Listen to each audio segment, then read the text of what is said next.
Kemudian Yesus masuk lagi ke rumah ibadat. Di situ ada seorang yang mati sebelah tangannya. Mereka mengamat-amati Yesus kalau ia menyembuhkan orang itu pada hari Sabat, supaya mereka dapat mempersalahkan dia. Kata Yesus kepada orang yang mati sebelah tangannya itu, "Mari, berdirilah di tengah."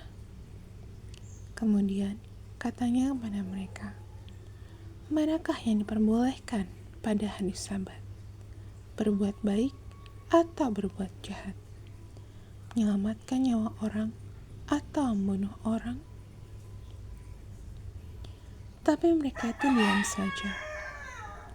Ia berduka cita karena kedegilan mereka.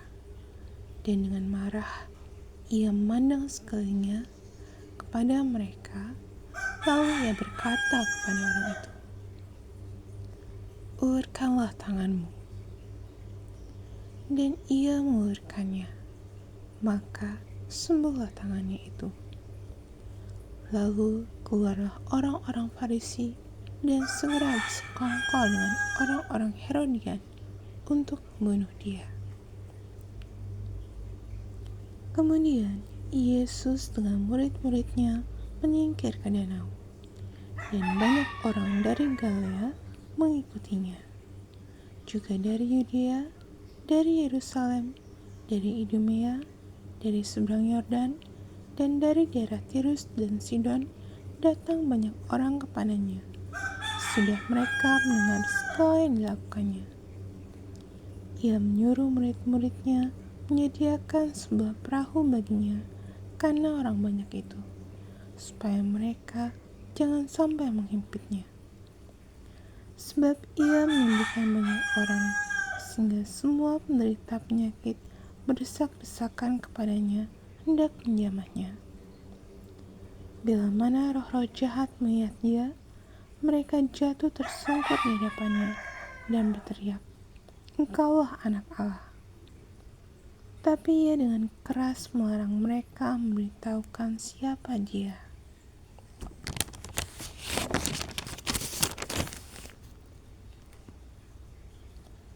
Kemudian naiklah Yesus ke atas bukit. Ia memanggil orang-orang yang dikehendakinya, dan mereka pun datang kepadanya. Ia menetapkan 12 orang untuk menyertai dia dan untuk diutusnya memberitakan Injil, dan diberinya kuasa untuk mengusir setan. Ke-12 orang yang ditetapkannya itu ialah Simon yang diberinya nama Petrus, Yakobus anak Zebedeus, dan Yohanes saudara Yakobus, yang keduanya diberinya nama Boanerges, yang berarti anak-anak guru.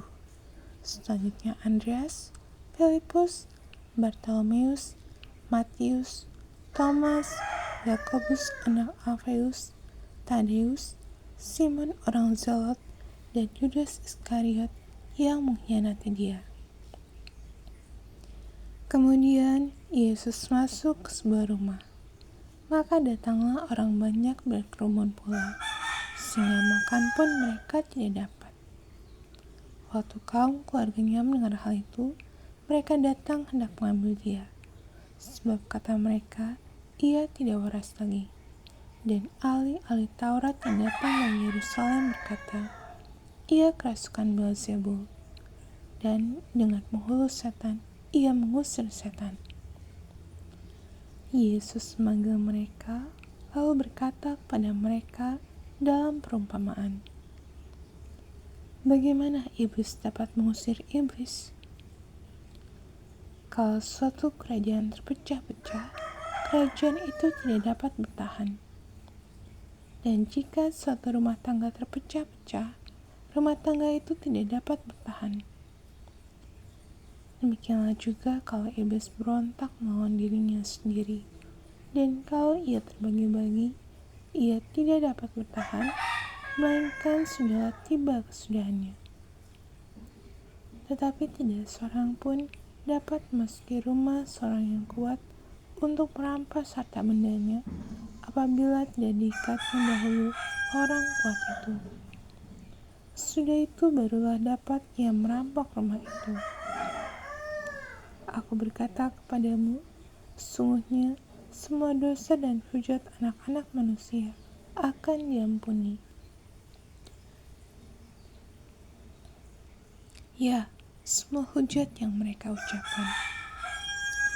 Tapi apabila seorang menghujat Roh Kudus, ia tidak mendapat ampun selama-lamanya, melainkan bersalah karena berbuat dosa kekal. Ia berkata demikian karena mereka katakan bahwa ia kerasukan roh jahat. Lalu datanglah ibu dan saudara-saudara Yesus. Sementara mereka berdiri di luar, mereka menyuruh orang memanggil dia. Ada orang banyak duduk mengelilingi dia. Mereka berkata kepadanya, "Lihat, ibu dan saudara-saudaramu ada di luar dan berusaha menemui engkau." Jawab Yesus pada mereka, "Siapa ibuku dan siapa saudara-saudaraku?" Ia melihat kepada orang-orang yang duduk di sekelilingnya itu dan berkata, "Ini ibuku dan saudara-saudaraku. Barang siapa melakukan kehendak Allah, dialah saudaraku laki-laki, dialah saudaraku perempuan, dialah ibuku."